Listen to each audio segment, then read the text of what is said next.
Hi friends, मैं हूँ सैयद शफीक। मैं आपके लिए लाया हूँ variable declaration and printing in C programming. चलिए शुरू करते हैं।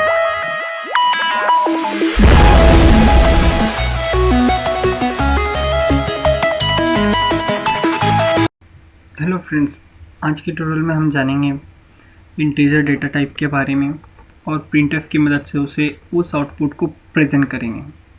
चलिए आज का प्रोग्राम राइट करते हैं। जैसे कि हमने इंटीजर डेटा टाइप और बहुत सारे डेटा टाइप के बारे में एक ट्यूटोरियल में जाना था। जैसे कि हमने लास्ट ट्यूटोरियल में जाना था integer data type, float, character, string and double, ऐसे बहुत से डेटा टाइप। बट हम उसमें का आज इंटीजर डेटा टाइप ये यूज़ कैसे करते ये देखेंगे। इंट a इक्वल टू 100, ये सिंपली डिक्लेरेशन पार्ट है। सी प्रोग्रामिंग में जब डिक्लेयर करना होता है तो इंट एक data type, variable name and equal to देके उसकी वैल्यू असाइन करनी होती है। अगर हम इस प्रोग्राम में या सी प्रोग्राम में जब डेटा टाइप डिक्लेयर करते हैं तब उसका कलर चेंज हो जाता है। जैसे कि यहाँ पे देख सकते हैं वॉइड इंट, ये थोड़े डिफरेंट कलर के दिखेंगे। बिकॉज इसका रीज़न ये है कि ये सिस्टम रिजर्व कीवर्ड है, जो अंदर उसका मीनिंग समझ चुका है कि ये इंटीजर है, 2 बाइट रिजर्व करना है इन दैट मेमोरी। तो आगे का प्रोग्राम देखते हैं हम। डिक्लेरेशन पार्ट कभी भी टॉप पे ही डिक्लेयर होता है।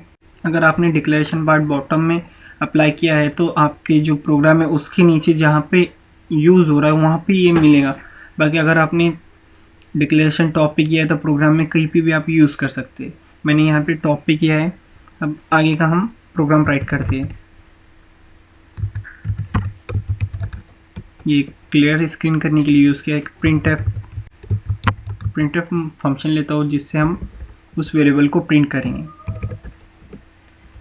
जैसे कि अब तक जाने हमने कि डबल कोट में जो भी वैल्यू पास किए वो हमें आउटपुट के तौर पे नजर आएंगे। बट यहाँ पे कभी मैं a टाइप करूँगा तो हमें यहाँ पे सिर्फ a वैल्यू ही प्रेजेंट करेगा, उसके अलावा दूसरा कुछ नहीं। तो हम जानेंगे कि हमें वेरिएबल में जो 100 स्टोर है, a वेरिएबल में जो 100 स्टोर है वो कैसे प्रेजेंट होते। तो उसके लिए हम %t ये यूज़ करते हैं और साथ में एक वेरिएबल का नाम जो डिक्लेयर किया है।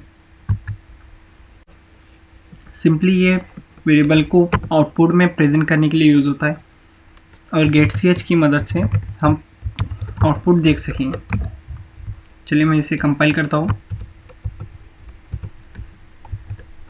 रन किया, जैसे कि देख सकते हैं वहाँ पे कॉर्नर में 100 हमें प्रेजेंट हो गया, राइट। जैसे कि %d क्या है इसके बारे में हम थोड़ा जानेंगे ओरली, साथ में प्रैक्टिकली।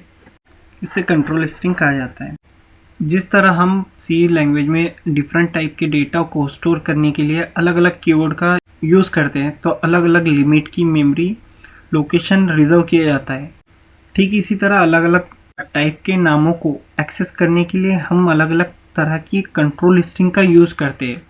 कंट्रोल स्ट्रिंग कुछ ऐसे कैरेक्टर होते हैं जिन्हें % के साथ यूज़ किया जाता है।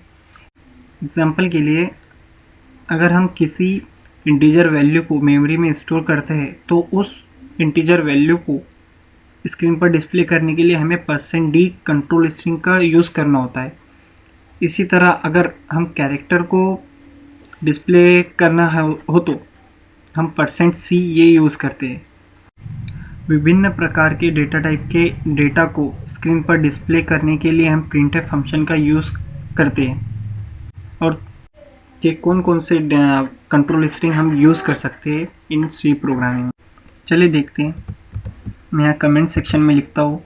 जैसे कि आप देख सकते हैं मैंने कंट्रोल स्ट्रिंग को यहाँ पे कमेंट बॉक्स में लिखा है।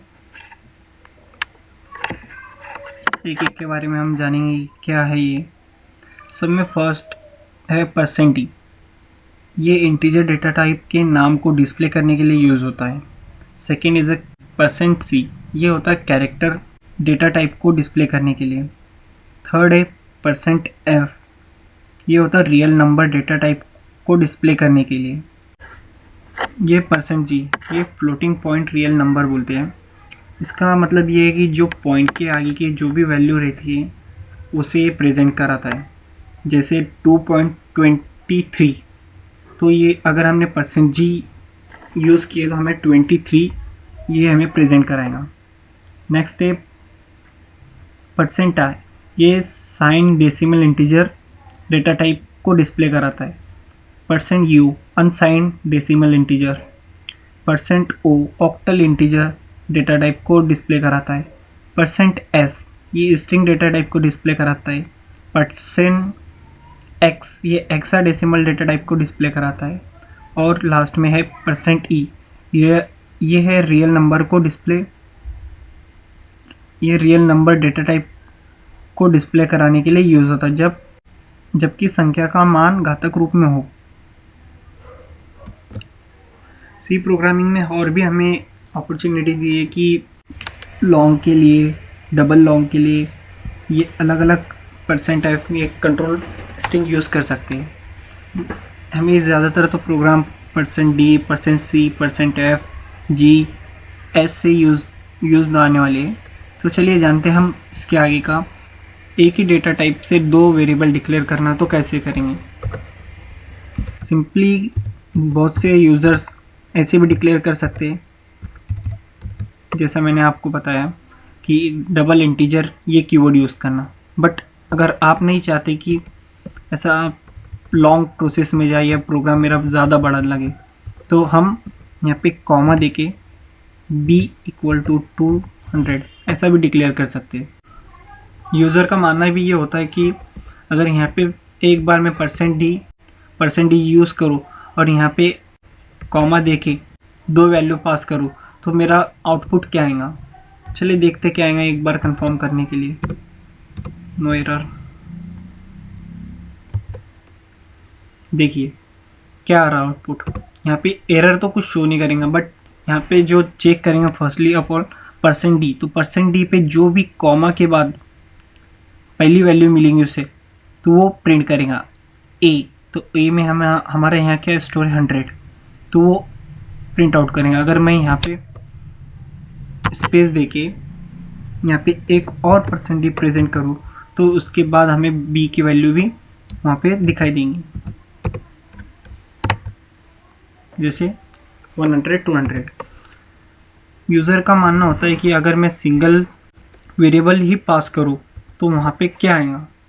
अगर 2 बार %d यूज़ करूँ और सिंगल वेरिएबल पास करूँ तो क्या होगा वहाँ पे। चलिए वो भी एक बार देख लेते हैं। वार्निंग बता रहा है बिकॉज यहाँ पे अनसाइंड वैल्यू है, मतलब हमने ऊपर इंटीजर डिक्लेयर किया, उसमें उस वेरिएबल में वैल्यू स्टोर की बट उसका यूज़ नहीं किया, वो सिंपली वार्निंग दे रहा है। यहाँ पे देख सकते हैं यहाँ पे 2 बार %d यूज़ करने की वजह से 200 प्रेजेंट कर। ये बहुत मायने रखना है हमें प्रोग्राम में कि कौन सा वेरिएबल यूज़ कर रहे हैं और कौन सा पास कर रहे हैं। जैसे ही मैंने यहाँ पे बताया कि पे %d 2 बार डिक्लेयर किया, एक %d b को ही प्रेजेंट कर रहा है और दूसरा %d जब रन होगा प्रोग्राम उसको देखेगा कि ये %d किसके लिए यूज़ है। जब ये वैल्यू चेक करेगा तो यहाँ पे उसे b प्रेजेंट दिखाई देगा, तो उसमें जो भी स्टोर है, यहाँ पे हमने स्टोर 200 किया था तो वो प्रेजेंट करेगा। इस तरह हम प्रोग्राम में वेरिएबल को डिक्लेयर करते हैं और उसकी वैल्यू प्रिंट कर सकते हैं। बहुत से यूज़र का मानना होता है अगर मुझे a वैल्यू और b की एडिशन बतानी है तो मैं कैसे करूँ। यहाँ पे मैं एक सिंपली बताता हूँ आपको। एक वेरिएबल डिक्लेयर करता है यहाँ पे c नाम की, और उसे मैं एम्प्टी रखता है, मीन्स उसमें कोई डेटा स्टोर नहीं करता। बट मैं यहाँ क्या करूँगा, उस c में a प्लस b को स्टोर करता। अगर यहाँ पे c में तो ब्लैंक है, जब डिक्लेरेशन हुआ तो यहाँ पे कुछ भी उसमें वैल्यू असाइन नहीं किए, बट उसके बाद क्लियर स्क्रीन किए, फिर नेक्स्ट c = a + b। इसका ये मतलब हुआ a में जो वैल्यू है और b में जो वैल्यू है दोनों के एडिशन c में स्टोर हो जा। यहाँ पे सिर्फ स्टोर हुआ, प्रिंट नहीं हुआ। चलिए देखते हैं हम c में की वैल्यू क्या आती है एडिशन करे बाद। ये कंपाइल किया, 300 करेक्ट आंसर हमें यहाँ पे मिल रहा। जैसे कि हम देख सकते हैं यहाँ पे मैं जो वेरिएबल %d के डिफाइन करे बाद यहाँ पे जो भी वेरिएबल का नाम यहाँ पे असाइन करूँगा वो उसमें जो भी वेरिएबल में जो भी वैल्यू होंगी वो हमें प्रेजेंट करेगा। तो इसी तरह हम प्रोग्राम में कहीं पे भी सी का यूज़ कर सकते हैं या ए बी सी का यूज़ कर सकते हैं। एडिशन करने का शॉर्टकट तरीका देखेंगे। अगर यूज़र चाहता है कि मैं विदाउट सी ये डेटा टाइप को यूज़ किए बिना ही वो 300 प्रिंट करूँ तो मैं कैसे करूँ? तो उसके लिए सिंपली ये है कि a प्लस बी %d जब printf में हम %d में से एक वेरिएबल प्रिंट करना है तो उसके बाद वो क्या करता है, कॉमा के बाद की जो वैल्यू है सिंगल वैल्यू वो हमें आउटपुट के तौर पे बताता है। तो यहाँ पे हम एक अरिथमेटिक ऑपरेटर जो है एडिशन के लिए वो यूज़ करेंगे जिससे a और b की वैल्यू यहाँ पे %d में वो प्रेजेंट करेगा। चलिए देखते क्या कंपाइल करे बाद कुछ एरर आता है क्या। नो एरर 300 ऐसे भी हमने देखे तो सेम आउटपुट मिल रहा है। चलिए आपको एक और एग्जांपल बताता हूँ इसका। यहाँ पे मैं थोड़ा ये इरेज कर लेता हूँ और एक आउटपुट आपको बताना चाहूँगा कि ये कैसे प्रेजेंट होता है।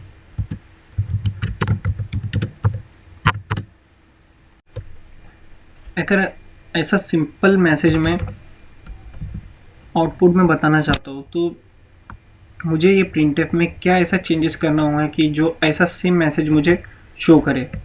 ज़रा सोचिए कि क्या हो सकता है या फिर मुझे क्या यूज़ करना होगा। वीडियो को पॉज करके या फिर इसे साइड में रखते हुए आप प्रैक्टिकली करिए, थोड़ा आपको भी समझ में आएगा कि यूज़ कैसे होता है। मैं आपको बताता हूँ ये।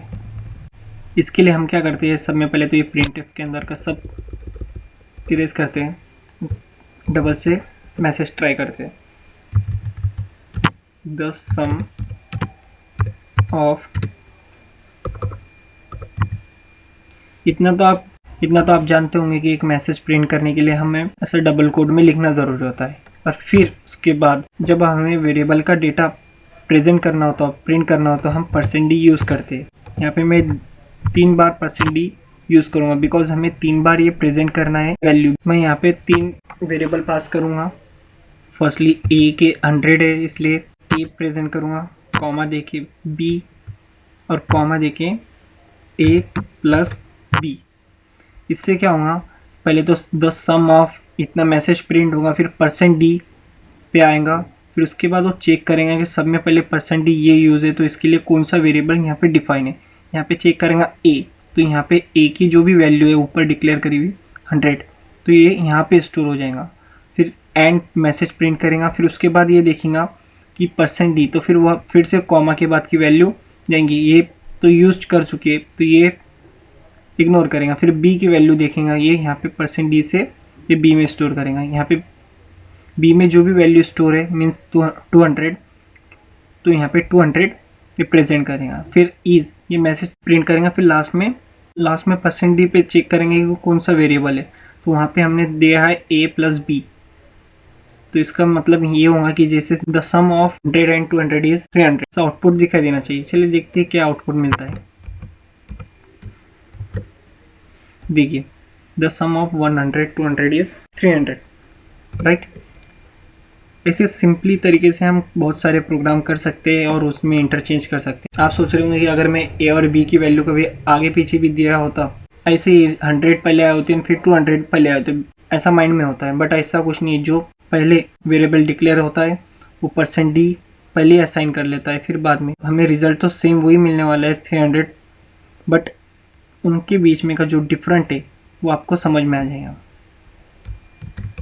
कंपाइल रन, देखिए the sum of 200 and 100 is 300। तो पहले का जो रिजल्ट था वो क्या था, the sum of 100 and 200 is 300, right.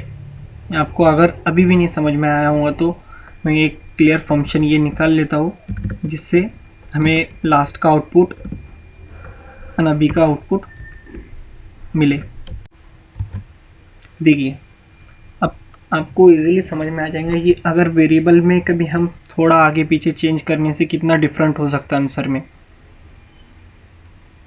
The sum of 200 and नीचे की जो लाइन में द सम ऑफ 100, राइट। चलिए इसी तरह आप घर पे भी ट्राई कीजिएगा और हमारी वीडियोस को लाइक एंड शेयर ज़रूर करें, जिससे हम आपको आने वाले कल में और भी अच्छी वीडियोस बताएंगे। Thank you very much. आज के ट्यूटोरियल अगर पसंद आया हो तो लाइक शेयर ज़रूर करें, साथ ही में सब्सक्राइब करना ना भूलें।